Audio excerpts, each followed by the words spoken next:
governo norte-americano aqui no Brasil? Você tem duas influências. Eu não quero me livrar da boa influência, da cooperação com o governo dos Estados Unidos, onde ela for necessária. Com nenhum governo. O que eu quero é o seguinte, é reduzir a interferência de agências estrangeiras, sejam elas americanas ou não, na vida do país. A Lava Jato cooperou abertamente. Eu não sei se aquela operação foi iniciada com investigações do Brasil ou com investigações passadas do exterior. Até hoje eu não sei. Por quê? Se eles tiveram a capacidade de gravar a presidente Dilma, gravar a presidente da República do país, e se não fosse uma investigação lá fora, a nossa BIM, a nossa Polícia Federal, o nosso Serviço de Inteligência, não protegeram sequer a chefe de Estado do país. E quem me disse também que o Temer não foi gravado, que o próprio presidente Bolsonaro também não foi gravado? Quem me garante que isso não aconteceu? Então, é preciso o seguinte, boas relações são boas relações, tá certo? Agora, mesmo a vizinhança exige que você guarde a sua intimidade. Você não vai fazer a sua casa sem proteger a intimidade da sua família. Então você precisa proteger a intimidade do Brasil e dos brasileiros diante dos olhos curiosos e cobiçosos dos nossos vizinhos, principalmente daqueles que são mais poderosos e mais ambiciosos. Então, não dá para a gente, só pensando em como resolver os problemas, criar um plano de desenvolvimento que seja transparente para que todo mundo entenda. É porque eu não vejo mais nem proposta política. Eu não digo um plano a longo prazo, não. É porque para a gente, para o brasileiro de forma geral, quando você fala assim, vamos... Nem vou falar ferro-grão, que já existe. Vamos fazer uma ferrovia nova. A galera não entende o porquê disso. Não entende. E aí ela é muito mais fácil de ser barrada porque ela tem apelo popular para que isso aconteça. Olhe, a nossa tragédia não acontece por improviso. Ela é um processo de lenta acumulação. E nós nos perdemos aos poucos. Em primeiro lugar, quando abandonamos a ideia do planejamento. O país, no passado, funcionava, mas era uma coisa da época dos militares. Era uma coisa muito boa da época dos militares. Qual era a coisa muito boa da época dos militares? Aí tudo que a gente tem de bom foi feito lá. A ideia de que no país há o que nós chamamos de interesse nacional permanente.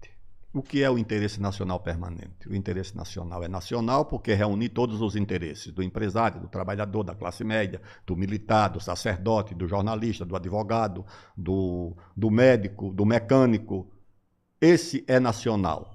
E por que é permanente? Porque ele não muda, esse interesse é contínuo, que é o desenvolvimento do país. O desenvolvimento compreendido como o desenvolvimento econômico, o desenvolvimento social, que é a elevação do padrão de vida material e espiritual da população, o desenvolvimento científico, o desenvolvimento tecnológico, o desenvolvimento na inovação, o desenvolvimento como infraestrutura, estradas, rodovias, ferrovias, portos, aeroportos. Esse desenvolvimento que você abandonou no país. Ô Roberto, qual é a obra de infraestrutura relevante que está em curso no Brasil? O Brasil que já fez Itaipu, que já fez a Chesf, que já fez Furnas, que já fez a Transamazônica. Usina nuclear aqui, pô. Que já fez usina nuclear, que já fez a Belém-Brasília, que já fez a Ponte Rio-Niterói. O que é que nós estamos fazendo hoje em dia? Nós não fazemos mais nada, nós simplesmente paramos tudo. Nós tínhamos, no passado, aqueles trabalhadores que faziam as estradas, que faziam as hidrelétricas, eram chamados de estradeiros, outros chamados de barrageiros. Essa gente que foi para a Amazônia tentar sobreviver, arrancando uma pedrinha de ouro, ou um diamante ali ou acolá, e foram tratados como criminosos. Então o país precisa recuperar essa capacidade de planejar, de ter confiança, de achar que nós não estamos condenados a ser um país pobre, subdesenvolvido, porque temos recursos capazes de fazer o país retomar o desenvolvimento apoiado no investimento privado, num choque de investimento privado. Se o Brasil tiver, Roberto, taxas de crescimento a 4% ao ano, em 4 anos a taxa de juros começa a cair, a relação dívida-PIB começa a cair, A China constrói 50 mil quilômetros de ferrovias em 15 anos. 50 mil quilômetros de ferrovias de alta velocidade. A China tem 3 ramais ligando a China à Europa. 3 ramais diferentes. E nós não temos um trem ligando as nossas 2 metrópoles. O Rio a São Paulo, isso é um vexame, isso é uma vergonha. Isso é uma falta de pudor das nossas elites, da política, da econômica. Você olha assim e diz, mas é possível? Se alguém pergunta no exterior, vocês têm um trem ligando o Rio a São Paulo? Você vai dizer que não, as pessoas vão olhar para você com desprezo. Vocês não são nada, vocês merecem as dificuldades que estão enfrentando. Então é o seguinte, o Brasil tem que enfrentar isso. O Brasil tem que voltar a crescer. Ah, mas o senhor vai buscar dinheiro aonde? O dinheiro está aí disponível. Mas um dinheiro com muita fartura. Na fronteira da agropecuária, que o mundo olha para o Brasil e diz, olha, precisamos de grãos, precisamos de proteína, precisamos de carne, precisamos de milho, precisamos de algodão, precisamos de soja, precisamos de... O Brasil tem. Segundo, na fronteira mineral. Se o Brasil desbloqueia esses 500 milhões que os Estados Unidos colocaram lá em Goiás, você pode ter bilhões dos Estados Unidos, da China, da Alemanha, associados ao investimento privado brasileiro, dirigidos para aquilo que interessar ao país, transferindo tecnologia, processando essas terras raras no Brasil, como é o que vai acontecer em Goiás. É para ampliar a capacidade e para ampliar a estrutura de produção. O Brasil tem as terras raras, o Brasil tem essa fronteira de petróleo lá do sul, do Pelotas até a fronteira com o Peru. O Brasil tem o diamante lá da reserva Roosevelt. Parece que agora o Flávio Dino autorizou com 50 mil condições, que é o mesmo que não autorizar, que os índios possam recolher o cinta larga, os minérios dessas suas terras. Aí você tem a fronteira de energia, como eu já disse aqui, tudo planejado pela Eletrobras para dobrar a geração de energia hidrelétrica. Então o Brasil vai se queixar de quê? Da sua própria incompetência e da sua própria inação. Porque se quiser faz ferrovia, rodovia, hidrovia, porto, aeroporto e o país dá um salto de crescimento. A nossa juventude vai ter emprego. Um menino que vai se formar em engenharia no Acre, ele não vai precisar botar uma passagem no bolso e ir para qualquer lugar porque lá não vai ter emprego. O Euclides da Cunha, quando esteve chefiando uma missão de demarcação de fronteiras entre o Brasil e o Peru, em 1906, ele viu aquela Amazônia e era um grande brasileiro, engenheiro militar, planejador. Ele deixou lá um ensaio propondo a construção. Esse ensaio está aí disponível na internet, é acessível, chama A Transacriana. A Transacriana é uma proposta de ferrovia atravessando o Acre até o Peru. Isso em 1907, são 120 anos aproximadamente. Sabe quantos metros de ferrovia, Rodrigo, foram construídos no Acre nesses 120 anos? Nada. 0, meu irmão, nenhum. O que tinha no Pará foi desativado. Acho que nossa ferrovia só diminui no Brasil, né? Só diminui. Nós temos, de 1914, quando tínhamos 27 mil quilômetros de ferrovias, até hoje, quando temos 28 mil, foram 1.000 quilômetros a mais e mais nada. Aí você olha para a China, para os Estados Unidos. Maior malha ferroviária do mundo. Por favor. Então, o Brasil tem os meios, tem os recursos. O que acontece é que eles estão negligenciados, bloqueados e abandonados. Aí você forma um menino, vai estudar engenharia, meu filho. Vai fazer veterinária, vai fazer zootecnia, vai fazer pedagogia, vai fazer jornalismo, vai fazer não sei o quê. E vai arranjar trabalho onde? Se você tem o país parado. Tem que ir para fora do país. Que é isso, por favor. Aldo, assim, eu já falei que, na minha opinião, o senhor é o candidato que mais conhece o Brasil, assim, sabe? O senhor é muito preparado. Mas a gente está num país muito dividido. E hoje, você pegar uma parte da direita, é uma direita que está desiludida com o Estado e quer acabar com o Estado, que é totalmente o oposto da sua proposta. Você sabe a importância que tem o Estado. E do outro lado também você pega uma esquerda que eu vejo que olha para o senhor assim como uma... Sabe a importância que o senhor tem, sabe a qualificação que o senhor tem, mas acredita que o senhor é uma pessoa não grata. Como juntar essas pessoas hoje e como fazer elas apoiarem o senhor numa candidatura para a presidência do Brasil? Rodrigo, eu tenho muita gratidão pelo presidente Lula, pela presidente Dilma, pela confiança que recebi, confiança completa. O presidente Dilma nunca fez nenhuma restrição, nunca pediu a nenhuma explicação de qualquer recurso que eu apresentava a ela para os ministérios que eu dirigi. Nenhuma. Eu queria pedir 3,5 bilhões de dólares de empréstimo ao Banco Mundial para financiar a infraestrutura de ciência, pesquisa e tecnologia. Ela nunca me perguntou por quê. Eu queria 2,5 bilhões de reais para construir 4 super corvetas para a Marinha do Brasil, custando cada uma 400 milhões de dólares. Fui a ela com o comandante da Marinha. Ela não me perguntou, pela confiança, disse, pode tocar o projeto. Eu pedi 400 milhões de reais para terminar o projeto do KC-390. Fui lá com o presidente da Embraer, o comandante da aeronáutica, ela olhou o avião, desceu. Eu disse, são 400 milhões de dólares para terminar o projeto, homologar o avião, comprar 2 aviões, porque ninguém vai comprar um avião seu se nem você comprou, tá certo? Ela disse, ligou na minha frente para o Guido Mantega, libera os 400 milhões de reais. Eu fiz um planejamento para preparar a nossa equipe para as Olimpíadas, que custava 930 milhões de reais. Eu cheguei lá, ela disse, arredonde para 1 bilhão de reais. E vamos chamar aqui a Caixa, o BNDES, o Banco do Brasil, a Petrobras, todo mundo para ajudar no seu projeto. Então, eu tenho gratidão por essas pessoas. Sim. Agora, eles também têm gratidão por mim. Por quê? Porque eu ocupar 4 ministérios, presidir a Câmara, sem um processo, sem um envolvimento em nada, sem pedir nada para eles. Nunca pedi para o presidente Lula, né? Emprego, trabalho, nada.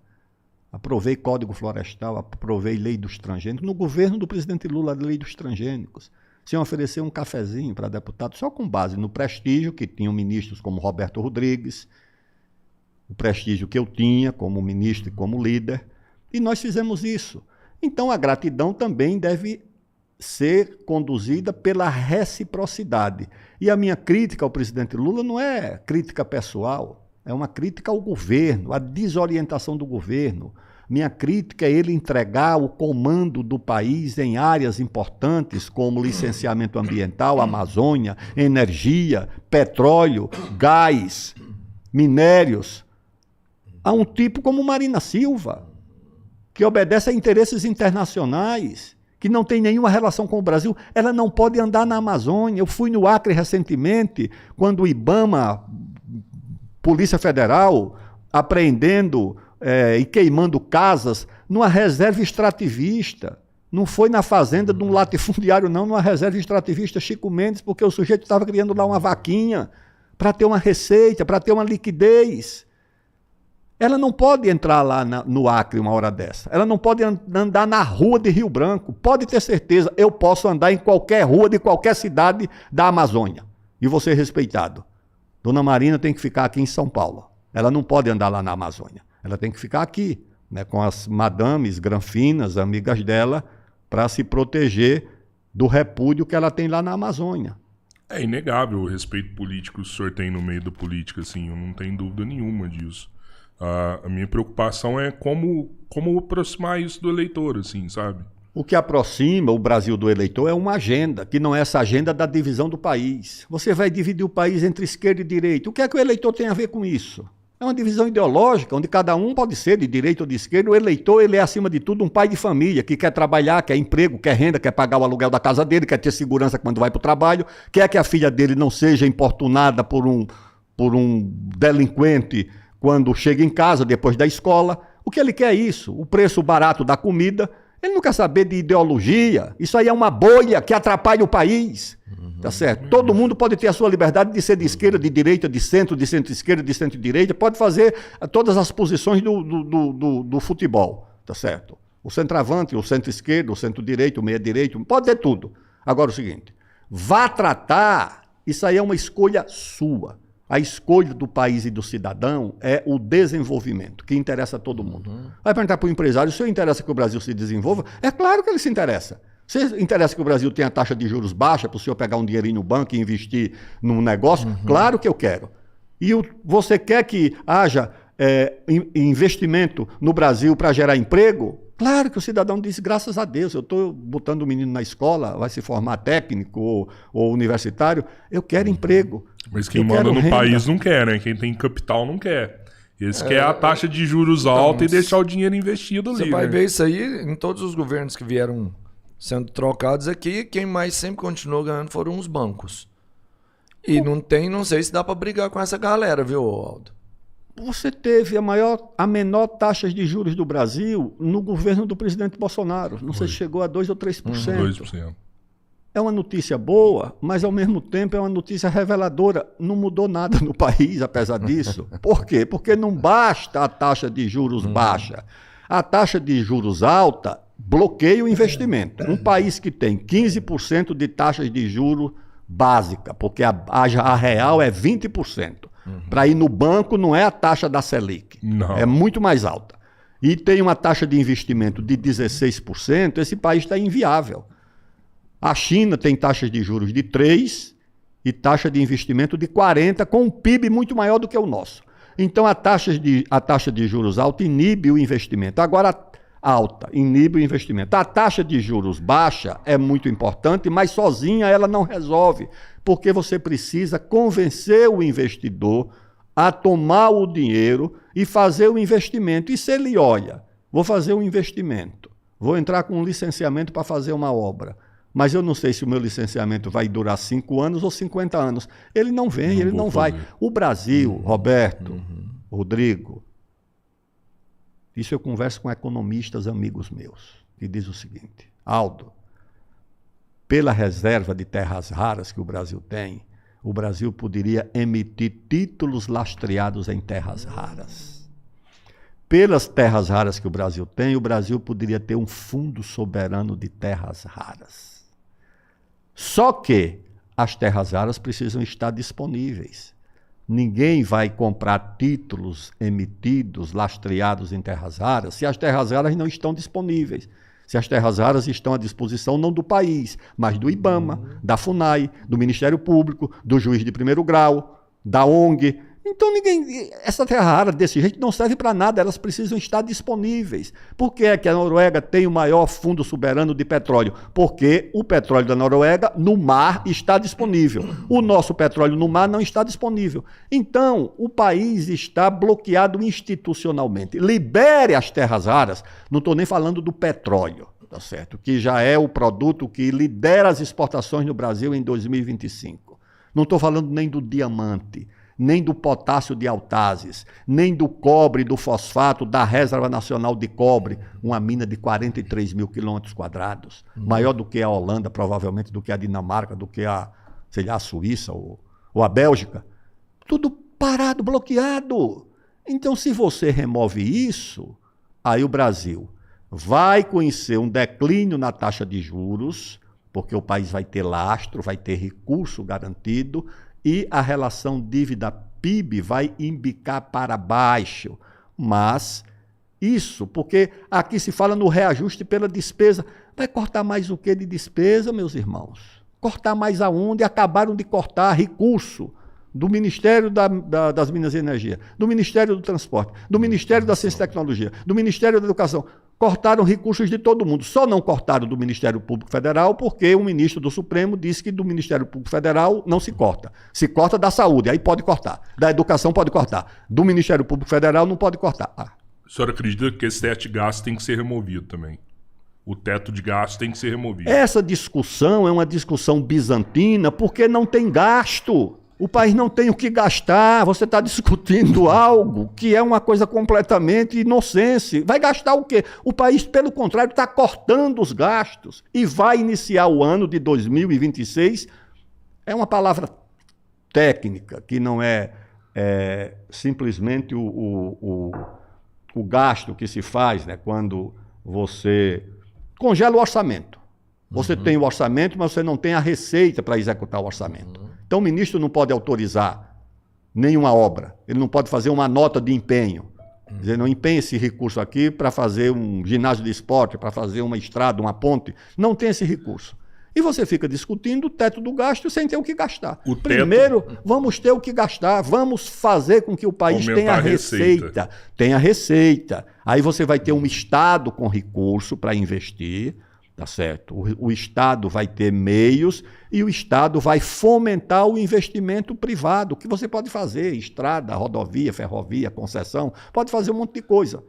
Agora, hoje é impossível qualquer coisa, porque o país está parado. É aquilo que os economistas chamam de voo de galinha. Por que é que chamam de voo de galinha? Porque é um voozinho curto e um voozinho baixo. Tá certo? A galinha não sobe mais do que esses. Pode manter o teto, então a gente vai ter que buscar aumentar a receita do país com os nossos recursos. Remover os obstáculos ao desenvolvimento. Remover todo esse aparato. É porque essas grandes potências mundiais, todas elas trabalham com déficit fiscal hoje dentro do país, né? A China, ela tem déficit, os Estados Unidos têm déficit, só que eles estão usando esse dinheiro de forma inteligente, né? Investindo em setores que estão trazendo cada vez mais recursos. E o outro lado, Rodrigo, que as pessoas que defendem que o déficit resolve tudo, o seguinte, vamos fazer o déficit e o crescimento. E a geração de receita. As pessoas não dizem como.